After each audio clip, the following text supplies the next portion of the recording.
Okay, I'm live. Okay. What's going on, people? Yeah. Um, I got some people that came on here, but a lot of people they come on this thing and troll. You know what I'm saying? And then I don't know who they were. Yeah. I don't really know who they was. I want to have a conversation, but I don't want to have a conversation with anybody.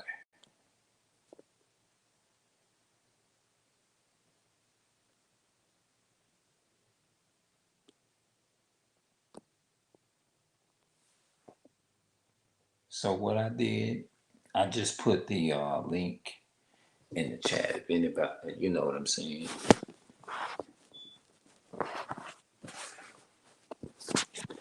Hold on, wait a minute. Let me do this here.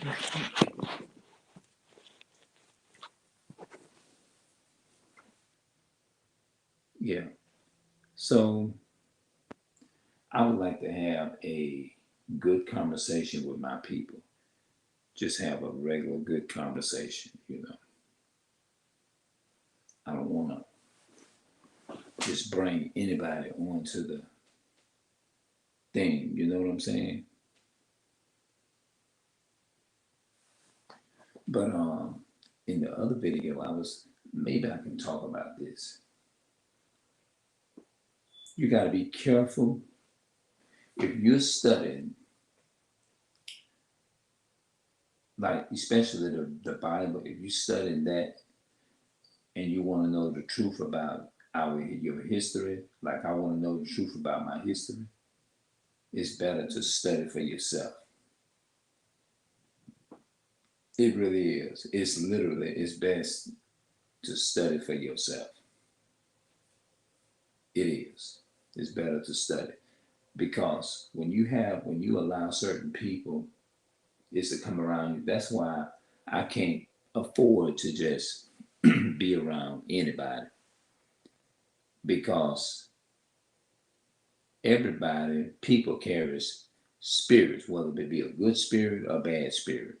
You don't want if you're trying to cleanse yourself and be a righteous person, a righteous man, or a righteous woman. You can't be dipping and dabbling with everybody. You can't. You just can't do that. It's not that you don't love them, but you don't want them is to corrupt your spirit. You see what I'm saying? You don't want them to corrupt your spirit. You just don't want that to happen. I know I don't. So you got to be cautious and mindful because everybody carries spirits. Some people can, I don't care if it's children, certain children have demons on them and they can say a certain, come around you and you'll be surprised. Them demons can jump on you, off them kids, off an adult. That's why I love, the only people that I'm going to hang around is my own kind. My own so-called Black, Hispanic, and Native American people.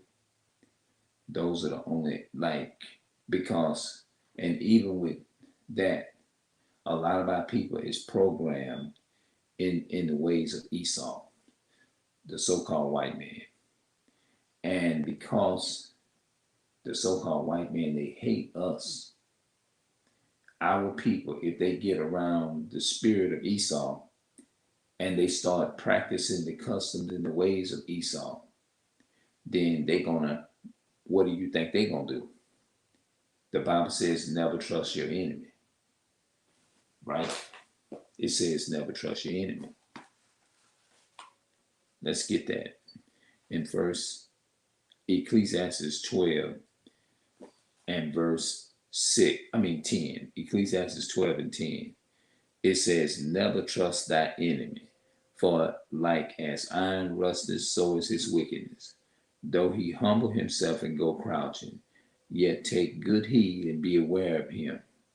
And thou shalt be unto him as if thou hast wiped in a looking glass, and thou shalt know that his rust has not been altogether wiped away. Set him not by thee, lest when he had overthrown thee, he stand up in thy place, and neither let him set at thy right hand, lest he seek to take thy seat, and that at last remember my words and be pricked therewith.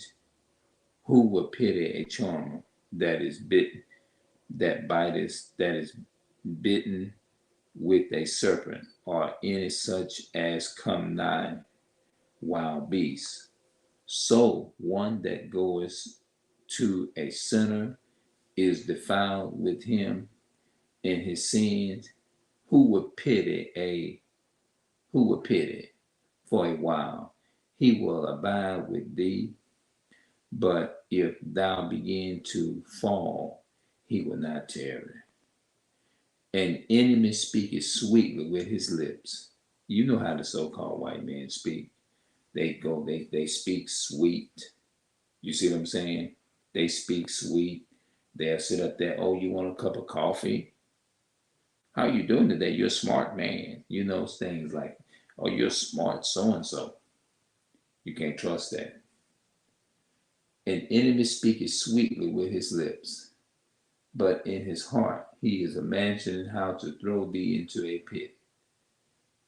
He is imagining, visualizing, or thinking about how he can destroy you.